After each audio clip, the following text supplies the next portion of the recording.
Hello everyone. इस video में preamble topic को यानी कि इंडियन कॉन्स्टिट्यूशन में जो प्रिएम्बल है सबसे पहला पार्ट यानी जिसे प्रस्तावना भी कहते हैं, उससे रिलेटेड जितने भी कॉन्सेप्ट्स हैं जो कि गवर्नमेंट एग्जामिनेशंस जितने भी कम्पिटिटिव एग्जाम्स में पूछे जाते हैं उन सभी टॉपिक्स को इस एक ही वीडियो के अंदर कवर करने की कोशिश करेंगे।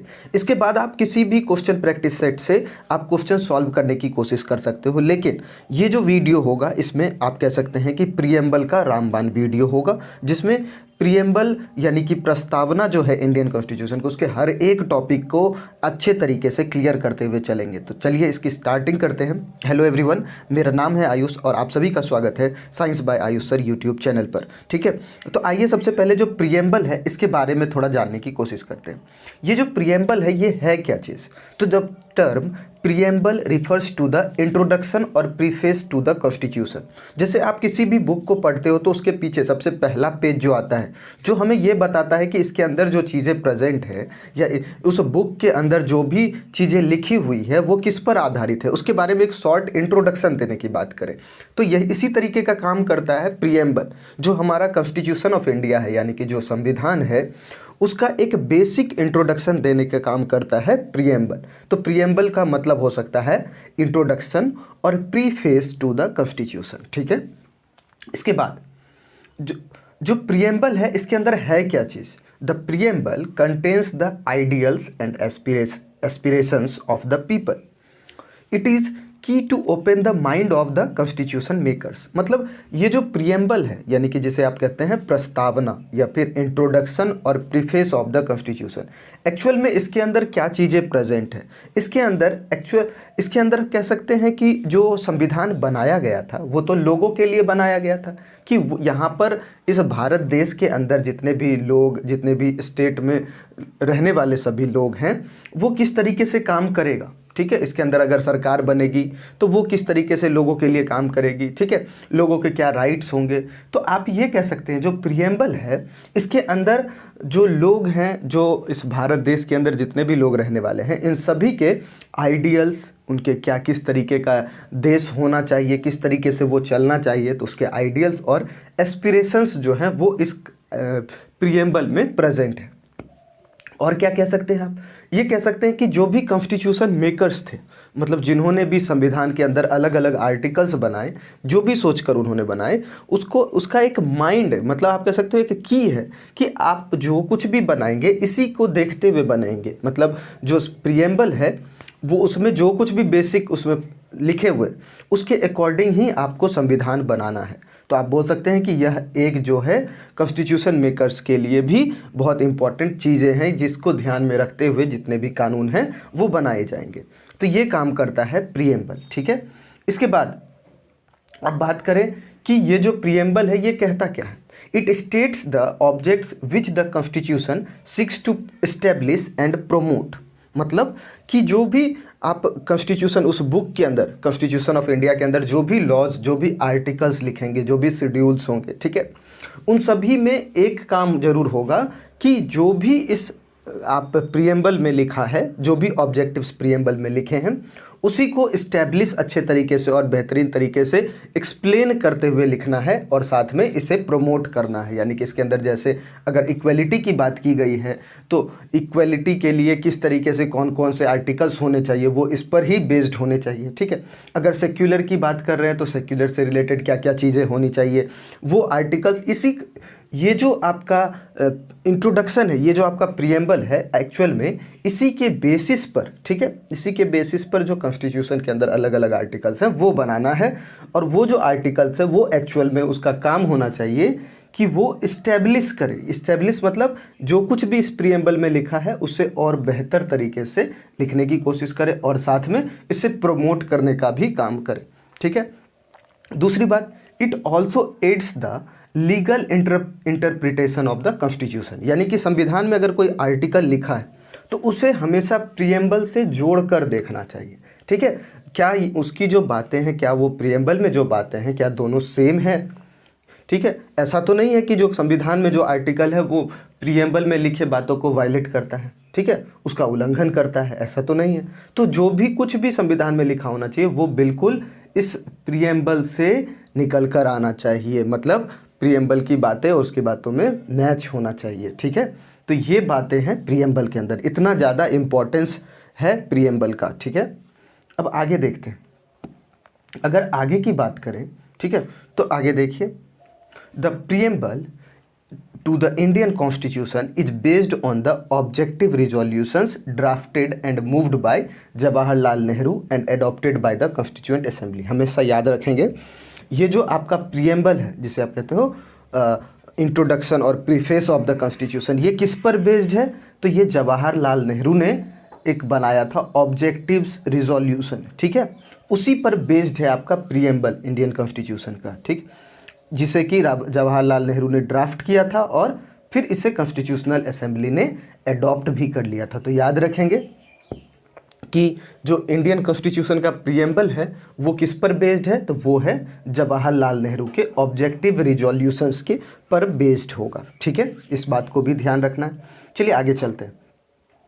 अगर बात करें कि ये जो प्रियम्बल है इसका पर्पस क्या है, क्या इंपॉर्टेंस है प्रियम्बल का, तो दो इम्पॉर्टेंट पर्पस है प्रियम्बल का। पहला, it indicates the source of authority to the constitution, ठीक है, मतलब ये आप कह सकते हैं कि जो इंडियन कॉन्स्टिट्यूशन है, ठीक है, उसका एक अथॉरिटी, उसका जो आप कह सकते हैं जो बेस है, ठीक है, वो बेस होगा प्रियम्बल। तो मतलब कॉन्स्टिट्यूशन में जो कुछ भी लिखी गई है वो सब कुछ इस प्रियम्बल पर आधारित होंगी। दूसरी बात, it defines the object which the constitution seeks to establish and promote, मतलब जो कॉन्स्टिट्यूशन है एक्चुअल में वो किन बातों को प्रमोट, किन, उसका जो प्रिंसिपल है, ठीक है, वो जिस पर बेस्ड है वो एक्चुअल में क्या इस्टेब्लिश करना चाहता है, आखिर क्या प्रमोट करना चाहता है, क्या एम है। तो वो जो पूरे कॉन्स्टिट्यूशन के अंदर जो भी एम्स हैं एक्चुअल में वो कॉन्स्टिट्यूशन उसी बात को प्रमोट करता है जो आपके प्रियम्बल में लिखी हुई है, यानी कि कॉन्स्टिट्यूशन जो है वो प्रियम्बल में लिखी बातों को इस्टेब्लिश करना चाहता है और साथ में उसे प्रमोट भी करता है, ठीक है। तो आप इस बात को भी ध्यान रखेंगे कि प्रियम्बल ही ऐसा चीज़ है जिस पर कॉन्स्टिट्यूशन आपका आधारित होगा, ठीक है। चलिए, ये दो इम्पॉर्टेंट पर्पस हो गए प्रियम्बल के। चलिए अब अगले पॉइंट की ओर चलते हैं। अगला है नेचर ऑफ द प्रियम्बल। ये जो प्रियम्बल है इसका आखिर में नेचर कैसा है, तो इसमें कुछ बातें हैं जो बहुत ध्यान से समझनी चाहिए हमें। The preamble is not regarded as the source of any substantial power to the government and can not place any limitations on the exercise of powers of the organs of the constitution. ध्यान रखेंगे कि ये जो preamble है, ठीक है, इसका कोई गवर्नमेंट पे ऐसा कोई प्रेशर नहीं डालता कि आपको इस तरीके से काम करना चाहिए, ठीक है, और साथ में ये लिमिट भी नहीं करता कि जो कॉन्स्टिट्यूशन है, मेकर्स है, लेजिस्लेचर है, एग्जीक्यूटिव है, ठीक है, जुडिशरी है, इन सभी पर किसी तरीके का ये लिमिटेशन पुट नहीं करता कि मेरे हिसाब से आपका काम होना चाहिए, आपने जो ऑर्डर पास किया मेरे अकॉर्डिंग होना चाहिए, ऐसा कुछ नहीं लिखा रहता प्रियम्बल में, ऐसा होता भी नहीं है। यानी कि आप कह सकते हैं कि ये कोई सब्सटेंशियल, ये कोई पावर सोर्स नहीं है प्रियम्बल। देखिए एक्चुअल में होता क्या है कि जो प्रियम्बल में लिखी बातें हैं वो बातें कॉन्स्टिट्यूशन में हैं, मतलब आप कह सकते हैं कि प्रियम्बल के बेसिस पर बना है कॉन्स्टिट्यूशन और ये लिमिटेशन पुट करता है गवर्नमेंट पर, ठीक है, इसके पास पावर है, ये जो कॉन्स्टिट्यूशन है इसके पास पावर है कि वो सरकार को रोक सके, ठीक है, वो जिस तरीके से कोई चीज़ काम करती है तो वो कॉन्स्टिट्यूशन पर काम करे, ठीक है। लेकिन डायरेक्ट प्रियम्बल से इसका डायरेक्ट कोई कनेक्शन नहीं है, यानी कि प्रियम्बल जो है वो उसके पास कोई वो पावर सोर्स नहीं है, बस ये है कि प्रियम्बल पर बेस्ड आपका कॉन्स्टिट्यूशन और ये जो है आप कह सकते हैं ये पावर सोर्स होगा और यही चीज़ों को कंट्रोल करेगा, ठीक, इस बात को भी ध्यान रखने की कोशिश करेंगे। दूसरी बात, the preamble can not override any specific provision of the constitution, मतलब कि जो भी कॉन्स्टिट्यूशन में जितने भी प्रोविजंस लिखे हैं उसको ओवरराइड करने का पावर जो है वो प्रियम्बल के पास नहीं है, ठीक है, ये बात को भी ध्यान रखना है। नेक्स्ट चलिए आगे देखते हैं। नेक्स्ट है, if there is any clash between the articles of the constitution, ठीक है, and the preamble, the former shall prevail over the preamble. अब ये बातें भी ध्यान रखिए कि अगर मान लीजिए कोई आर्टिकल लिखा है कॉन्स्टिट्यूशन के अंदर और प्रियम्बल में कुछ बातें लिखी हैं, ठीक है, जैसे राइट टू इक्वलिटी लिख दिया गया किसके अंदर, तो ये आपको लिख दिया गया प्रियम्बल के अंदर कि इक्वलिटी होना चाहिए सभी के अंदर, लेकिन वहीं पर जो आर्टिकल है उसमें कहीं किसी जगह पर जो है वो रिजर्वेशन से रिलेटेड बात होती है कि एजुकेशनल इंस्टीट्यूशन में रिजर्वेशन होने चाहिए, ठीक है। तो ये बातें तो प्रीएम्बल के इक्वलिटी से मैच नहीं करती। तो जब भी इस तरह के कोई क्लैश हो जाए जहाँ पर कॉन्स्टिट्यूशन का जो आर्टिकल है और प्रीएम्बल की बातों में क्लैश हो, तो हमेशा ध्यान रखेंगे कि जो कॉन्स्टिट्यूशन में आर्टिकल लिखे हैं वो उसे प्रीफर किया जाएगा ओवर द प्रीएम्बल, ठीक है। मतलब आप ये कह सकते हैं कि जो कॉन्स्टिट्यूशन के अंदर आर्टिकल्स है उससे ज़्यादा प्रेफरेंस दिया गया है प्रीएम्बल से, ठीक है।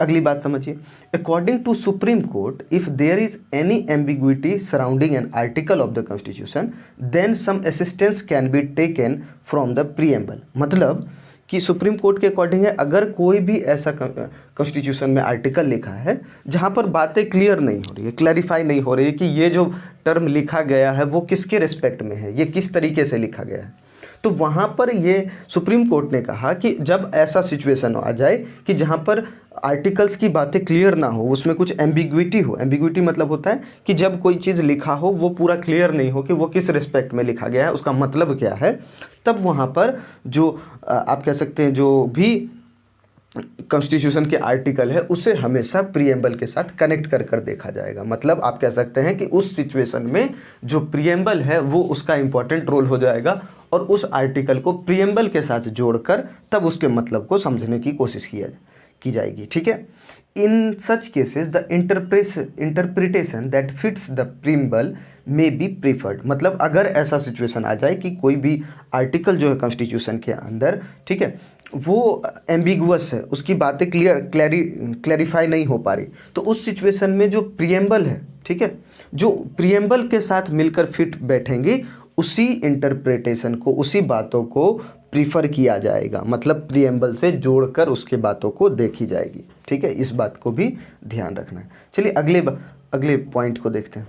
सबसे इसमें कुछ बातें हैं, कुछ केसेस हैं, ठीक है, कि उस केसेस में सुप्रीम कोर्ट का क्या रूल आया इससे रिलेटेड, प्रीएम्बल से रिलेटेड, वो देखिए। सबसे पहला डिबेट हो गया था कि एक केस था AK गोपालन वर्सेस स्टेट ऑफ मद्रास 1950, ठीक है। इस केस में सुप्रीम कोर्ट की एक लैंडमार्क जजमेंट आई थी। क्या जजमेंट आई थी? उन्होंने ये रूल बनाया था कि प्रीएम्बल जो है वो कोर्ट ऑफ लॉ में इन्फोर्सिएबल नहीं है। मतलब अगर आप प्रीएम्बल के बेसिस पर किसी चीज़ पर केस कर देते हैं या फिर आप चाहते हैं कि इसके बेसिस पर आप सुप्रीम कोर्ट में कोई किसी चीज़ पर केस करना चाहते हैं, तो ये बिल्कुल भी इन्फोर्सिएबल नहीं है, ठीक है। इसके बेसिस पर आप केस नहीं कर सकते। तो फिर क्या होगा, आपको ध्यान रखना होगा कि जो आर्टिकल्स लिखे हैं कॉन्स्टिट्यूशन में उसके बेसिस पर ही जितने भी आप कह सकते हैं वो इन्फोर्सिएबल है, लेकिन जो प्रीएम्बल में लिखी बातें हैं वो इन्फोर्सिएबल नहीं है, उसे इन्फोर्स नहीं किया जा सकता कोर्ट ऑफ लॉ में, ठीक है। कोर्ट में जो इन्फोर्स किया जा सकता है, जिसके बेसिस पर आप कह सकते हैं जो कानून बनाई गई हैं वो सभी किस पर बेस्ड हैं, तो वो कॉन्स्टिट्यूशन के अंदर आर्टिकल्स जो बने हैं वो इन्फोर्सिएबल है, ठीक है। इस बात को भी ध्यान रखेंगे। दूसरा केस हुआ था द बेरीबारी यूनियन केस 1960। इसमें जो सुप्रीम कोर्ट है, यह क्या हुआ था जरा समझिए। The Supreme court observe that the preamble was the basis for understanding the minds of framers of the constitution and ruled that the preamble was not a part of the constitution. हालांकि ये जो आप कह सकते हैं Berubari case था, इसके जो भी इसमें जो सुप्रीम कोर्ट ने जो कुछ भी कहा था उसे बाद में चेंज भी कर दिया। तो सुप्रीम कोर्ट ने पहले ये कहा कि जो प्रीएम्बल है वो सिर्फ और सिर्फ इस चीज़ के लिए है कि जो कॉन्स्टिट्यूशन मेकर्स हैं उसके माइंड में किस तरीके का देश है चाहिए, किस तरीके के रूल्स होने चाहिए, ठीक है, यहाँ के जो लोग हैं वो किस तरीके से रहें, बस उसके माइंड को, उसके एक आइडियाज़ को दर्शाने की कोशिश करता है प्रीएम्बल, ठीक है। और क्या कहा था सुप्रीम कोर्ट ने? उन्होंने ये रूल किया कि जो प्रीएम्बल है वो इंडियन कॉन्स्टिट्यूशन का पार्ट नहीं है। ये बेरूबारी यूनियन केस जो था उसमें 1960 में ऐसा रिजल्ट आया था। लेकिन अब देखिए आगे इसके बारे में क्या हुआ, इसके बाद क्या हुआ, इसमें कुछ चेंजेस आ गए। फिर नया 1973 में केस होता है केशवानंदा भारती और स्टेट ऑफ केरला केस।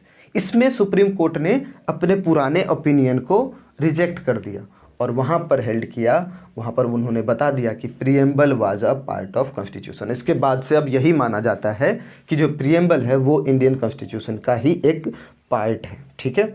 इसको भी ध्यान रखेंगे। ये कब हुआ था? ये था Kesavananda Bharati versus state of Kerala case 1973। अब देखिए, जो ऑब्जेक्टिव क्वेश्चंस आपको कम्पिटिटिव एग्जाम्स में पूछे जा सकते हैं वो पूछे जा सकते हैं कि गोपालन वर्सेस स्टेट ऑफ मद्रास 1950 के केस में जो सुप्रीम कोर्ट है उनका क्या रूल था, उन्होंने क्या बताया था प्रियम्बल के बारे में। तो उन्होंने बताया था कि प्रियम्बल जो है वो कोर्ट ऑफ लॉ में इन्फोर्सिएबल नहीं है, ठीक है। उसके बाद जो दूसरा केस था वो था री बेरूबारी केस या री द बेरूबारी यूनियन केस 1960।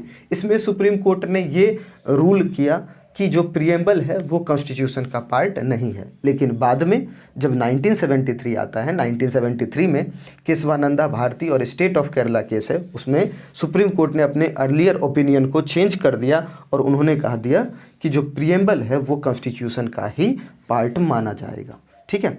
अब आ जाइए आगे। इसके बाद एक और केस होता है जो है LIC of India versus consumer education and research centre case 1995। इसमें फिर से जो सुप्रीम कोर्ट है उसने एक और बार नई डिसीजन दी और वो थी कि preamble is an integral part of the constitution. यानी कि 1995 तक आते आते सुप्रीम कोर्ट ने बना दिया कि जो प्रियम्बल है वो कॉन्स्टिट्यूशन का इंटीग्रल पार्ट है, मतलब अभिन्न अंग होगा कॉन्स्टिट्यूशन का। प्रियम्बल जो है वो एक अभिन्न अंग है, ठीक है। इस बात को भी ध्यान रखेंगे। इसके बाद अब यहाँ पर एक इम्पॉर्टेंट क्वेश्चन आ जाता है कि क्या प्रियम्बल, क्या प्रस्तावना को अमेंड किया जा सकता है, क्या उसमें जो कुछ चेंजेस हैं क्या वो किए जा सकते हैं। तो शुरुआत में पहले तो ये माना जाता था, ठीक है, आप ध्यान रखेंगे, जो 1973 है केशवानंदा भारती केस, उससे पहले तक ये माना जाता था कि जो प्रियम्बल है उसे अमेंड नहीं कर सकते। क्यों? क्योंकि ये जो है ये पार्ट है ही नहीं कॉन्स्टिट्यूशन का, और जब कोई चीज़ पार्ट नहीं है कॉन्स्टिट्यूशन का तो आप उसे अमेंड नहीं कर सकते। याद रखेंगे, कॉन्स्टिट्यूशन में किसी भी आर्टिकल या किसी भी प्रोविज़न को अगर अमेंड करने की कोशिश करें तो वो आर्टिकल 368, ठीक है, कॉन्स्टिट्यूशन में आर्टिकल 368 है जिसके अकॉर्डिंग आप आर्टिकल्स के अंदर या कॉन्स्टिट्यूशन के अंदर किसी भी तरह के कोई अमेंडमेंट को कर सकते हैं। लेकिन पहली बात तो ये कि अमेंड तो तब किया जा सकता है जब प्रियम्बल को कॉन्स्टिट्यूशन का एक पार्ट माना जाएगा, और ये मानने की बात तब शुरू होती है, ये होती है केशवानंदा भारती केस से। तो उसके बाद यहाँ लिखा है however the Supreme Court in the Kesavananda Bharati case 1973 overruled its earlier decision and held that the preamble is a part of the constitution. तब 1973 में इस केशवानंदा भारती के केस के बाद ये माना गया कि जो प्रियम्बल है वो कॉन्स्टिट्यूशन का पार्ट है, ठीक है। जब ये माना गया तब जाकर इस पर जो है आर्टिकल 368 एप्लीकेबल हो सकता है। इसके बाद से 1973 से पहले तो माना ही नहीं जाता कि वो पार्ट है, और जब पार्ट नहीं है तो उसे अमेंड भी नहीं किया जा सकता, ठीक है। इसके बाद देखिए, इसके बाद होता है कि द कॉन्स्टिट्यूशन, इसके बाद 1976 में इसमें सबसे आप कह सकते हैं पहली बार ये अमेंडमेंट की गई थी। क्या अमेंडमेंट की गई कि ये जो अमेंडमेंट है, पहले इसके बारे में समझ लीजिए कि 1976 में ये अमेंडमेंट की गई थी और ये 42nd अमेंडमेंट था। तो कॉन्स्टिट्यूशन को अमेंड करने के प्रोसेसेस तो लगातार चलते थे, लेकिन 1973 के रूल के बाद 1976 में, जिसे बोला जा सकता है 42nd अमेंडमेंट एक्ट 1976, इसके अंदर 3 नए टर्म्स को इस प्रियम्बल के अंदर जोड़े गए थे। कौन कौन से 3 थे? पहला था सोशलिस्ट, दूसरा सेक्युलर और तीसरा इंटीग्रिटी। तो ये 3 वर्ड्स जो है इन तीनों को प्रियम्बल में ऐड कर दिया गया था। कब ऐड किया था? 1976। कौन से अमेंडमेंट में? तो 42nd अमेंडमेंट, 42वां संविधान संशोधन में आप कह सकते हैं कि जो प्रियम्बल है उसमें पहली बार चेंज की गई थी और 3 टर्म्स जोड़े गए थे, सोशलिस्ट, सेक्युलर और इंटीग्रिटी, ठीक है। और उसके बाद ये जो अमेंडमेंट है इसे वैलिड भी माना गया। कुछ लोगों ने केस भी किया था कि ये जो अमेंडमेंट किया जा रहा है इसके अंदर वो इनवैलिड है, लेकिन बाद में पता चला कि ये बिल्कुल वैलिड है, ठीक है। चलिए आगे समझते हैं। इसके बाद जो ये जो आपका प्रियम्बल है उसको थोड़ा पढ़ने की कोशिश करते हैं और उसमें हर एक वर्ड का मतलब समझने की कोशिश करेंगे एक एक करके। तो सबसे पहले जो प्रियम्बल है जरा उसे समझते हैं।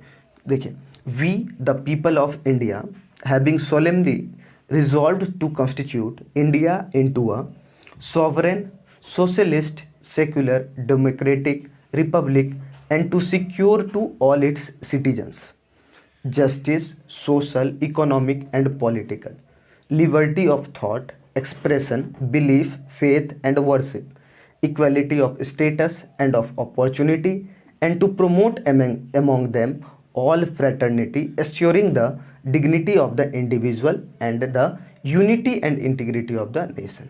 ठीक है, ये पूरा आपका होगा प्रिएम्बल जो कॉन्स्टिट्यूशन में सबसे पहले।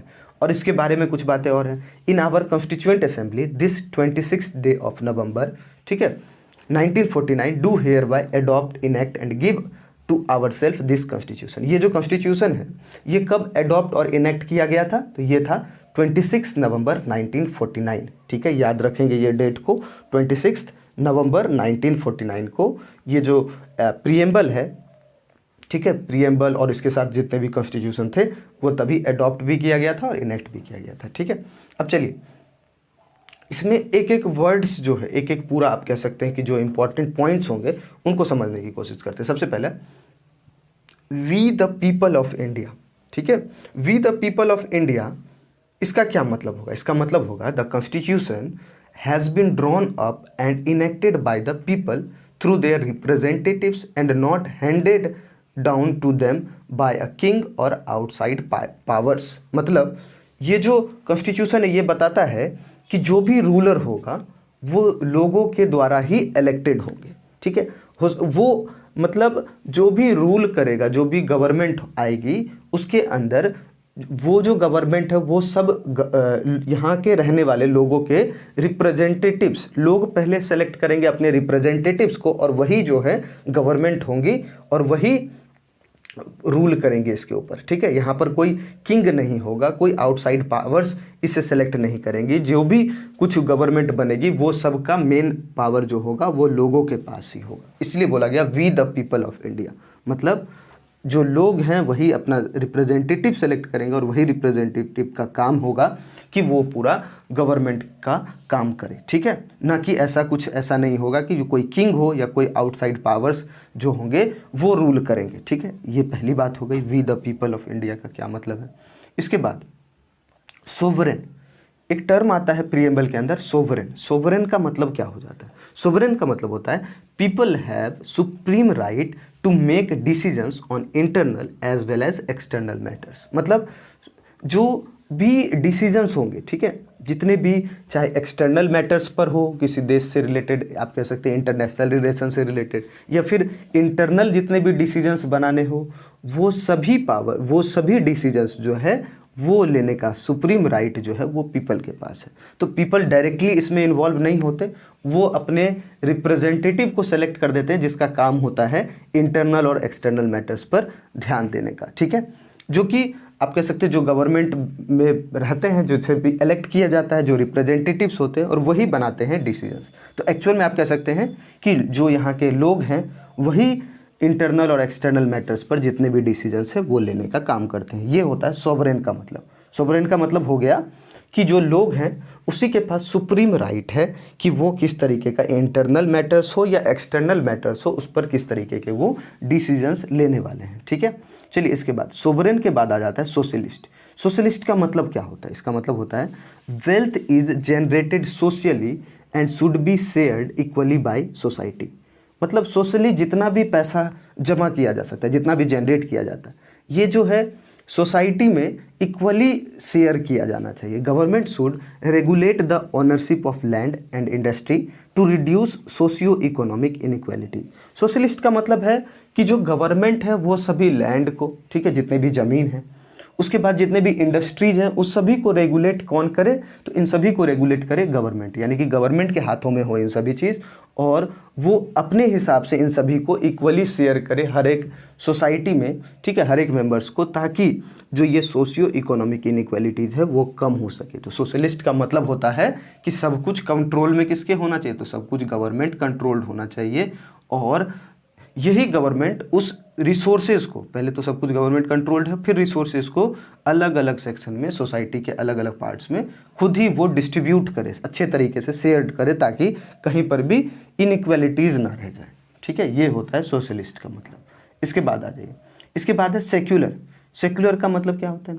Citizens have complete freedom to follow any religion.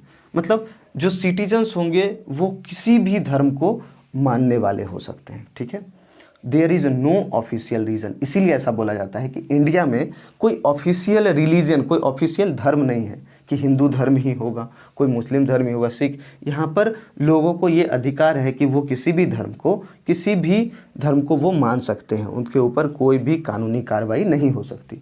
Government treats all religious beliefs and practices with equal respect, यानी कि किसी भी एक धर्म को बढ़ावा नहीं देगी। जो सरकार है उसका काम होगा कि जितने भी रिलीजियस बिलीफ और प्रैक्टिसेस हैं सबको इक्वल, सबको समान रिस्पेक्ट दिया जाएगा, सबको एक ही नज़र से देखा जाएगा, कहीं पर कोई भेदभाव नहीं किया जा सकता। ये होता है सेक्युलर।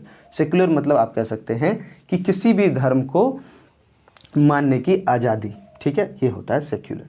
इसके बाद आ जाइए, इसके बाद होता है रिपब्लिक। रिपब्लिक का मतलब होता है, रिपब्लिक जहाँ पर भी टर्म आ जाए ना, इसका मतलब होता है कि जहाँ पर किंग या फिर मोनार्की का आप अपोजिट मान सकते हैं। रिपब्लिक मतलब होता है जब भी कोई हेड है स्टेट का, आप कह सकते हैं कोई प्राइम मिनिस्टर जैसे हेड ऑफ स्टेट होता है या प्रेसिडेंट, तो वो वहाँ पर आप कह सकते हैं कि हेरिडिटरी नहीं होना चाहिए। मतलब जैसे अगर पिताजी है हेड ऑफ द स्टेट, जैसे राजा में होता है कि राजा है उसका बेटा फिर राजा, उसका बेटा राजा, इस तरीके का काम ना हो। वहाँ पर जो राजा है या जो हेड ऑफ द स्टेट है वो इलेक्टेड होना चाहिए, मतलब लोगों के द्वारा, वहाँ के लोगों के द्वारा वो चुनकर जाना चाहिए। तो उस चीज़ को बोला जाता है रिपब्लिक, ठीक है।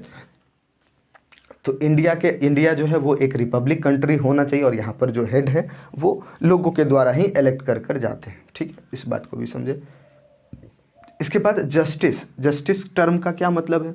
Citizens can not be discriminated on the grounds of caste, religion and gender, ठीक है। Social inequalities have to be reduced. Government should work for the welfare of all specially disadvantaged groups. तो justice का मतलब है कि ना तो cast के बेसिस पर, रिलीजन के बेसिस पर या जेंडर के बेसिस पर, इन सभी में से किसी के भी बेसिस पर जो सिटीजन्स हैं उसमें भेदभाव नहीं होना चाहिए। ना तो जाति के आधार पर, ना धर्म के आधार पर, ठीक है, या फिर जेंडर के आधार पर कहीं पर भी कोई भेदभाव नहीं होना चाहिए। और जो सामाजिक भेदभाव है, इनइक्वालिटीज़ है, ठीक है, कोई बहुत ज़्यादा रिच है तो कोई बहुत ज़्यादा पुअर, ये जो इनइक्वालिटीज़ है इसे कम करना चाहिए। और जो गवर्नमेंट है उसे जितने भी डिसएडवांटेज्ड ग्रुप्स हैं, जो भी पिछड़े लोग हैं, उसके वेलफेयर के लिए, उसके बेहतरी के लिए जो गवर्नमेंट है उसे लगातार काम करता रहना चाहिए। तो ये होता है जस्टिस टर्म का मतलब। जस्टिस का मतलब होता है कहीं भी कोई भी भेदभाव की बातें ना हो और सामाजिक असमानता जो है उससे कम किया जाए, जितना कम से कम हो सकता है उतना कम किया जाना चाहिए। तो ये होता है जस्टिस का मतलब, ठीक है। उसके बाद अब आगे समझिए, अब है लिबर्टी। लिबर्टी का मतलब क्या हो जाता है? There are no unreasonable restrictions on the citizens in what they think, how they wish to express their thoughts and the way they wish to follow up their thoughts in actions. तो liberty का मतलब होता है कि जो citizens है उसके ऊपर कोई भी रिस्ट्रिक्शन नहीं होना चाहिए, अनरीजनेबल, कि आप जो सोच रहे हैं उस पर रिस्ट्रिक्शन लगा दिया। वो कैसे, किस तरीके से अपने थॉट्स को एक्सप्रेस करना चाहते हैं उसकी पूरी आज़ादी होनी चाहिए कि आप अपने विचार को किसी भी तरीके से रख सकते हैं, ठीक है। उसके बाद वो जो अपने विचार हैं उसको अगर आप वो एक्शन में लाना चाहते हैं, उस कोई कार्य करना चाहते हैं, तो उसमें कोई भी रिस्ट्रिक्शन, मतलब बिना किसी कारण के कोई भी, आप कह सकते हैं कि उसमें कोई हस्तक्षेप नहीं किया जा सकता। ये होता है लिबर्टी का मतलब। हाँ, अगर ऐसा किया जा सकता है, एक ही आधार है, वो तब है जब हो सकता है कोई इमरजेंसी का केस चला हो या किसी अलग तरीके की चीज़ें जब हो रही होती, तब हो सकती है कि कुछ आपके लिबर्टी को, कुछ आपके जो आज़ादियां हैं उसे छीन ली जाती हैं। खैर, वैसे अगर माना जाए तो कोई भी अनरीजनेबल रिस्ट्रिक्शन किसी के भी ऊपर नहीं है, मतलब किसी के ऊपर भी कोई बंदिश नहीं है कि आप क्या सोचते हैं, क्या करते हैं, किस तरीके से अपने विचार को रखते हैं, यहाँ पर कोई बंदिश नहीं है। ये पूरा लिबर्टी है, ठीक है। लिबर्टी टर्म का मतलब हो जाता है संविधान के जो प्रीएम्बल में लिखा है। अगर आपको यहाँ तक चीज़ें समझ आ रही है और आपको लग रहा है कि और आगे अच्छे तरीके से देखना चाहिए, तो आप ज़रूर इस वीडियो को लाइक भी कर दें, ठीक है, चैनल को सब्सक्राइब करें। चलिए, अब अगला टर्म है हमारा इक्वलिटी। इक्वलिटी का मतलब होता है all are equal before the law, मतलब जितने भी लोग हैं ना इस देश के अंदर, चाहे वो कैसे भी लोग हैं, बहुत अमीर गरीब, किसी भी जाति किसी भी धर्म के हो, सबका जो है, सबका लिए ये जो टर्म है इक्वलिटी, वो बोलता है कि कानून के समान, जो कानून के समक्ष जो है वो सभी क्या होंगे, इक्वल होंगे, सभी समान होंगे। The traditional social inequalities have to be ended. ये जो समाज के अंदर इनइक्वालिटी चलती जा रही है वो क्या होनी चाहिए, वो बिल्कुल भी ख़त्म हो जानी चाहिए। The government should ensure opportunity for all, मतलब जो गवर्नमेंट है वहाँ पर बिना किसी भेदभाव के सभी के लिए जो है वो अपॉर्चुनिटी देनी चाहिए, ठीक है, सभी को अवसर प्रदान करनी चाहिए, वहाँ पर किसी भी तरीके का कोई डिस्क्रिमिनेशन, कोई भी भेदभाव नहीं होना चाहिए। तो ये इक्वलिटी टर्म का मतलब हो जाता है जो प्रीएम्बल में लिखा है, ठीक है। इसके बाद आगे देखिए, इक्वलिटी के बाद आ जाता है आपका डेमोक्रेटिक। डेमोक्रेटिक का मतलब होता है कि जहाँ पर एक ऐसी सरकार हो जहाँ के लोग जो हैं वहाँ पर उस सभी को इक्वल पॉलिटिकल राइट होना चाहिए, ठीक है। वो आराम से अपने रूलर्स को इलेक्ट कर सकते हैं, वो खुद भी रिप्रेजेंटेटिव के लिए खड़े हो सकते हैं, ठीक है। और उसके बाद जो गवर्नमेंट है वो किसी न किसी संविधान या किसी बेसिक रूल्स को फॉलो करते हुए चलनी चाहिए, ठीक है। तो डेमोक्रेटिक का मतलब होता है जहाँ के लोगों को इक्वल पॉलिटिकल राइट्स हों, ठीक है, अपने रूलर्स को वो इलेक्ट कर सकें, ठीक है। दूसरी बात कि अगर कोई काम होता है तो उसके लिए उसने जिसे इलेक्ट किया है, अपने रिप्रेजेंटेटिव को जिसने इलेक्ट किया है, वो उसके लिए रीज़नेबल होगा, वो उसके लिए होगा कि कुछ भी घटनाएं अगर हो जाएं तो जिसे उसने सेलेक्ट किया वही वो उसके लिए रिस्पॉन्सिबल होगा, ठीक है। तो ये बातें होती है डेमोक्रेटिक का मतलब, ठीक है। उसके बाद डेमोक्रेटिक के बाद आ जाता है आपका फ्रैटर्निटी। फ्रैटर्निटी का मतलब कि ऑल ऑफ अस, पहले इसका समझ लीजिए, मतलब all of us should behave as if we are members of the same family. No one should treat a fellow citizen as inferior. Fraternity का मतलब होता है भाईचारा। भाईचारा का मतलब क्या होगा कि फैमिली के अंदर जितने भी मेंबर्स हैं वो सभी एक जैसे बिहेव करने चाहिए, ठीक है। कोई भी ऐसा ना हो कि अपने फेलो सिटीजन को, कोई दूसरे नागरिक को ऐसा ट्रीट करे कि वो बहुत इन्फीरियर है, ऐसा कभी किसी को ट्रीट नहीं करना। हमें सबको ऐसे बिहेव करना है, सभी सिटीजन से, सभी नागरिकों से, जैसे कि वो सभी एक ही फैमिली के मेंबर्स हैं, ठीक है। जैसे घर के अंदर फैमिली के मेंबर्स को ट्रीट किया जाता है, जहाँ पर बिल्कुल भाईचारा से रहते हैं, ठीक है। ये होता है फ्रैटर्निटी का मतलब, ठीक। इसके बाद फ्रैटर्निटी के बाद आ जाता है ये जो आप कह सकते हैं कि जितने भी टर्म्स थे इस आपके प्रीएम्बल ऑफ इंडिया के, प्रीएम्बल जो है ये कॉन्स्टिट्यूशन में जितने भी प्रीएम्बल्स में जितने भी इंपॉर्टेंट पॉइंट्स थे वो सभी हमने अभी कवर कर लिए। अब इसके बाद आप सीधा ये पढ़ने के बाद डायरेक्टली जो मॉक क्वेश्चंस हो संगे इस टॉपिक से रिलेटेड, आप उन सभी को सॉल्व करने की कोशिश कर सकते हो। तो यहाँ तक वीडियो को देखने के लिए बहुत बहुत धन्यवाद। उम्मीद है आपको ये चीज़ें समझ आई होंगी। Thank you so much.